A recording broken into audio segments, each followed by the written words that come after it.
Hello guys, in this video I'm going to show you how to move money to your crypto account on Revolut. It's quite simple, let me show you step by step. Just open up the Revolut application. Once you're inside, navigate to the home page.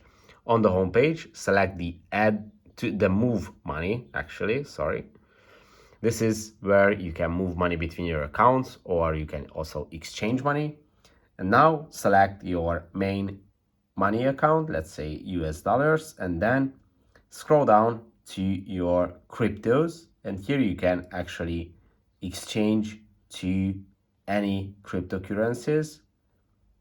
As you can see, Revolut has a huge library. Obviously they have the main ones, and this is how you can just exchange it right here. You can also set a scheduled order, a limit order, or a stop order. It's quite easy. If this video was helpful for you, consider subscribing.